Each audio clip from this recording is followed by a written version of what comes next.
The problem with people who leave is that they never stay gone in the places that matter. They come back in the smell of rain on old pavement, in the whistle of a train crossing 2 blocks away, in a song playing too softly over a diner radio. And sometimes, if life has a particularly cruel sense of humor, they come back through the front door of your shop while you are standing on a ladder with blue paint on your cheek and a strip of tape stuck between your teeth. That was how Caleb Brooks returned to my life. Not with an apology, not with an explanation, not even with the decency of looking less handsome than he had 6 years ago. I was halfway through hanging a hand-painted sign for local artist night at Blue Finch, my tiny stationery shop on Maple Street, when the bell above the door gave its cheerful little jingle. I looked down, expecting Mrs. Donnelly from the bakery or June from the flower shop, pretending she needed scissors again, and nearly dropped the whole sign on my head. Caleb stood just inside the doorway, tall and still, wearing a charcoal coat dusted with October rain, his dark blonde hair a little longer than I remembered, his gray-blue eyes fixed on me like he had walked into the wrong memory and could not find the exit. For one ridiculous second, neither of us spoke. The shop smelled like paper, cedar pencils, watercolor paint, and the vanilla candle June insisted made the place feel more emotionally available. Caleb's scent, clean cotton and cold air, cut through all of it and dragged me straight back to the train station platform where I had once been 20 years old, foolishly brave, and stupid enough to believe a goodbye kiss could also be a promise. He held a rolled set of architectural plans in one hand. Of course he did. Men like Caleb did not simply reappear. They came with blueprints, deadlines, and the quiet confidence of someone hired to fix broken things. "Ethan," he said, my name soft in his mouth, as if he had kept it somewhere safe. I climbed down the ladder slowly, because falling in front of the man who kissed me goodbye and never came back felt a little too on the nose, even for my life. "Caleb," I said, "you remember my name. That's new." For a moment, I thought Caleb might apologize right there between the greeting cards and the clearance basket of glitter pens, but life had apparently decided to stretch the awkwardness as far as humanly possible. His eyes dropped to the sign in my hands, then to the smear of blue paint on my sleeve, then to the small display of postcards near the register. Him something breakable and precious. Then he kissed my forehead, paused, and kissed me once on the mouth, gentle enough to confuse me forever. "I will come back," he whispered. By morning, he was gone from more than the station. He was gone from birthdays, holidays, messages, and every room where his absence still took up space. The next morning, I found out that avoiding Caleb Brooks was going to be impossible unless I planned to fake my own death or relocate to a lighthouse in Maine, and even then, knowing my luck, he would be hired to restore it. The library committee meeting was held at 10 o'clock inside the old children's reading room, a place that still smelled like dust, lemon cleaner, and the ghost of every book I had ever loved. On my pencil, "You always remembered inconvenient details. I remember more than you think. That must be difficult, since you forgot how phones worked." He turned toward me, and for the first time, the careful calm in his face slipped. "Ethan, I know I owe you an explanation. My pulse did something stupid and hopeful. Building is old. Sure. Historic preservation. June, I am hanging up, but just know I am spiritually standing outside with popcorn." The call ended, and Caleb's mouth finally betrayed him with a small smile. It changed his whole face. For one second, he looked like the Caleb who used to sit at our kitchen table helping Noah grade Little League schedules while stealing fries from my plate. The door clicked open before I could decide whether to smile back. Freedom should have felt like a victory. Instead, stepping into the dusty reading room felt strangely colder. Over the next week, Caleb kept appearing in places I had not given him permission to belong. He brought coffee to the mural wall, black for himself, and oat milk with 2 pumps of vanilla for me. He tightened the loose hinge on Blue Finch's front door without mentioning it. He replaced the library step that always wobbled. He remembered I hated cinnamon and quietly changed the pastries at the committee meeting to blueberry muffins. I wanted to be angry. I was angry. But anger had a harder time breathing when kindness kept showing up with a toolbox and the correct coffee order. By Friday evening, Caleb had become a problem with a contractor badge and excellent timing. He was there when the library committee needed someone tall enough to hang temporary lights. He was there when Mrs. Alvarez could not carry 2 boxes of donated books from her car. He was there when I spilled lake blue paint across the drop cloth and muttered a word my mother would have charged me $1 for saying in her diner. He did not make a big show of helping. He just appeared, steady and quiet, like a porch light someone had forgotten to turn off. That was exactly why I was in a dangerous mood when I walked into Miller's diner that night and found him sitting at the counter beside my mother, laughing softly at something she had said. My mother, Maggie Miller, was wiping down the pie case with the pleased expression of a woman pretending not to orchestrate emotional chaos. Caleb had a mug of coffee in front of him and a slice of apple pie he definitely had not earned. For one wild second, the room folded back in time. There he was again, in the same corner seat, Noah's baseball cap on the counter, Mom refilling coffee, me pretending not to look up from my sketchbook. Then the bell above the diner door rang, and Noah walked in wearing his school jacket and the exhausted face of a man who had spent all day convincing teenagers that dodgeball was not a legal system. He saw Caleb. The whole diner seemed to inhale. Noah stopped so abruptly that the takeout bag in his hand swung against his leg. Caleb stood slowly. My mother went very still behind the counter. I wished, with sudden intensity, that I had stayed at Blue Finch and eaten cereal over the sink like a normal adult with unresolved feelings. Noah, Caleb said. My brother's expression did not change, but his voice came out lower than usual. You are back. It was not a question. Caleb nodded. I am. For work. Partly. Noah looked at me then, and I hated how quickly his older brother instincts understood there was more damage in the room than anyone had admitted. Ethan, he said carefully, are you okay? Caleb's face tightened. I could have lied. I could have made a joke. Instead, I looked at my brother, then at Caleb, and realized the silence had protected nobody. I do not know yet, I said. The honesty landed harder than anger ever could. The diner did not explode into shouting, which somehow made everything worse. Noah sat at the far end of the counter with his arms folded.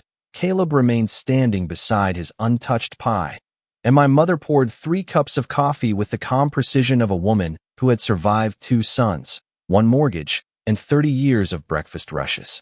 Nobody is leaving this diner hungry or mysterious, she said, sliding a mug toward Caleb. Those are my house rules. Caleb looked down at the coffee like it was a sentence he deserved. Noah did not touch his. I wrapped both hands around mine, letting the heat ground me. For years, I had imagined this moment as something sharp and dramatic. In reality, it was quieter, and because it was quieter, it hurt in places I had not prepared for. Caleb finally sat, but not too close to anyone. I should have called, he said. I should have written. I should have done 100 things differently. Noah gave a humorless breath. That is a pretty crowded list. Caleb nodded. I know. My mother leaned against the counter, her expression soft but unyielding. Then start with one true thing. Caleb looked at me, and I almost wished he would look away. The night I left, my mother was admitted to a hospital outside Boston. My father had been hiding debts and unpaid bills for months. The apartment was about to be lost. I thought I was leaving for school, but by morning, I was sitting in a billing office trying to sound older than 23. His voice stayed steady, but his hands tightened around the mug. I told myself I would fix it quickly and come back with an explanation that made sense. Then 1 week became 1 month. 1 month became a year. Every time I thought about calling, I imagined Noah hearing my voice and realizing I had failed everyone. I imagined Ethan answering and sounding happy without me, and I told myself staying gone was kinder. Noah stared at him for a long moment. That was not kindness. That was fear wearing a decent coat. Caleb closed his eyes briefly. Yes. Something in my chest shifted, not healed, not forgiven, just moved. The Caleb in my memories had always been tall enough to reach high shelves, steady enough to change a tire in the rain, certain enough to make me feel safe. This Caleb looked human, tired, ashamed, still kind, but no longer untouchable. I set my coffee down carefully. You made a choice for me, I said. You decided I was better off not knowing. Caleb met my eyes. I did. Do not do that again. His answer came without hesitation. I will not. After that night at the diner, nobody forgave Caleb out loud, but nobody told him to leave either, and in a town like ours, that counted as a complicated form of mercy. The following Monday, he showed up at the library at 8 in the morning with 2 coffees, 1 black and 1 oat milk with vanilla, but this time he did not hand mine over like it was a peace offering. He set it on the folding table near my paints and said, "I brought this because I remembered. You do not have to take it because I remembered." That was the first moment I understood he was actually trying to learn the difference between being kind and asking to be rewarded for it. I took the coffee after 10 full seconds of making him suffer, because I was wounded, not unreasonable. The mural began to grow across the children's wall in soft greens, lake blues, and warm golds. I painted a winding path through maple trees, a fox curled beside a stack of books, and a tiny blue bird perched on the roof of a little painted station. Caleb worked across the room, repairing shelves, measuring window frames, answering committee questions, always near enough to notice, but never close enough to crowd me. It was annoying how respectful he became. It left me with fewer dramatic speeches to make in the shower. June, however, refused to let the situation become too mature.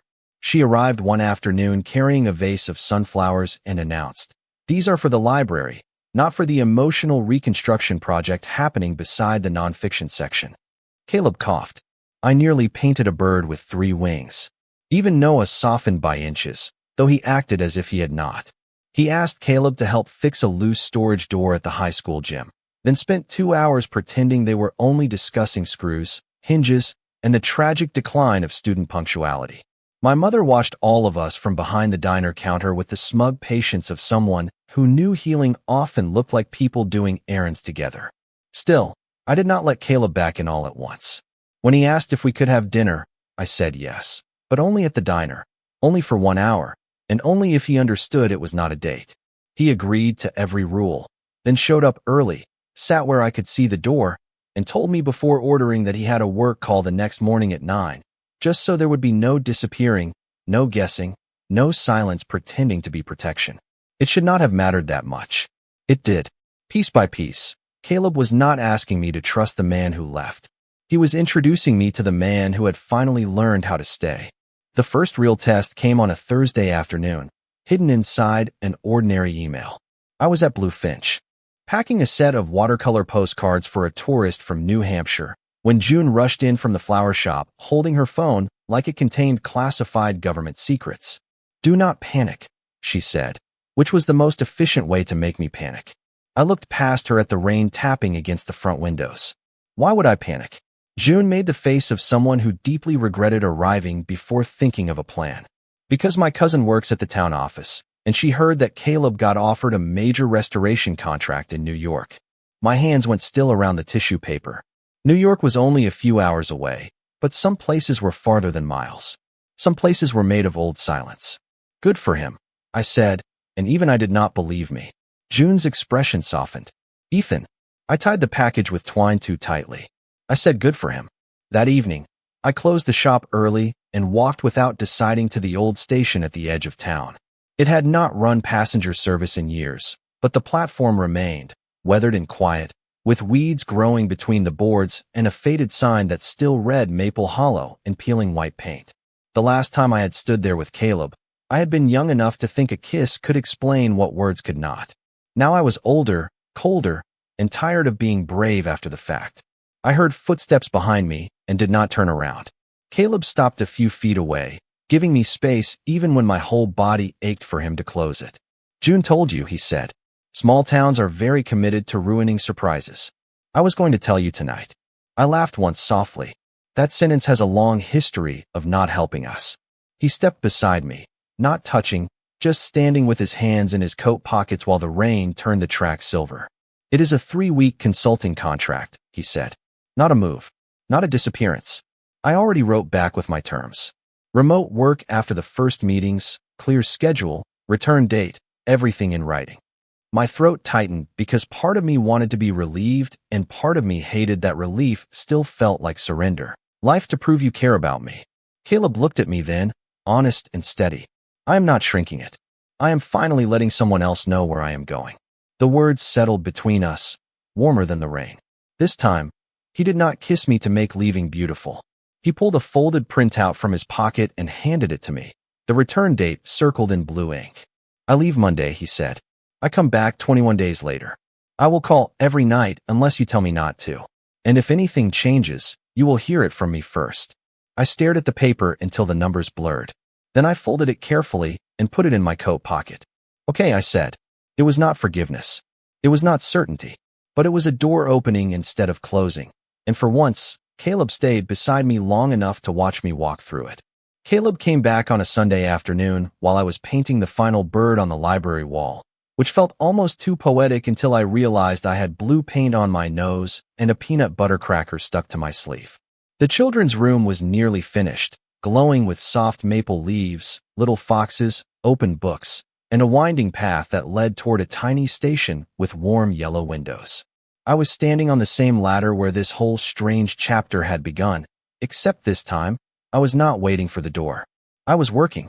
I was breathing. I was okay. That was the part nobody tells you about healing. Sometimes the person comes back, and the miracle is not that they returned. The miracle is that you are no longer standing in the same place they left you. The front doors opened downstairs, and a few seconds later, I heard Caleb's footsteps in the hall. I knew them now, not as a memory, but as something ordinary and present. He appeared in the doorway with a small suitcase, tired eyes, and a coffee carrier from the station cafe. I am back, he said. I looked down from the ladder and smiled before I could pretend not to. I know. His eyebrows lifted slightly. You know? I climbed down, careful this time, and wiped my hands on a rag. I stopped doubting it yesterday. For a second, he just stood there, and the relief on his face was so open that I had to look away before my own eyes betrayed me. 3 weeks had not been perfect. We had missed one call because his meeting ran late. I had gotten annoyed. He had sent a message before I could spiral, then called from a noisy sidewalk outside his hotel just to say goodnight. Nothing magical happened. That was why it mattered. Trust returned like light through old glass, uneven at first, then warmer by the day. The library opened the following Saturday. Kids ran toward the mural. Mrs. Alvarez cried into a napkin, and my mother told everyone within 10 feet that her son had painted the whole thing, including people who were clearly already looking at it. Noah stood beside Caleb near the picture books, arms crossed, pretending not to be proud of either of us. Then he nudged Caleb with his shoulder and said, "You leave again without telling him. I am mailing all your socks to Alaska." Caleb nodded solemnly. Fair. That night, Blue Finch hosted local artist night under strings of warm lights. My first picture book sat on the display table, a story about a blue bird, a quiet station, and a house that waited with its windows lit. When I read the final line aloud, Caleb was in the front row beside Noah, June, and my mother. Home is not the place that never changes. Home is the person who chooses to return differently. After the applause, Caleb reached for my hand. Not dramatically, not like a promise too big to keep. Just his fingers lacing through mine, steady and real, while outside, the town settled into autumn darkness, and every window on Maple Street glowed like something worth coming back to.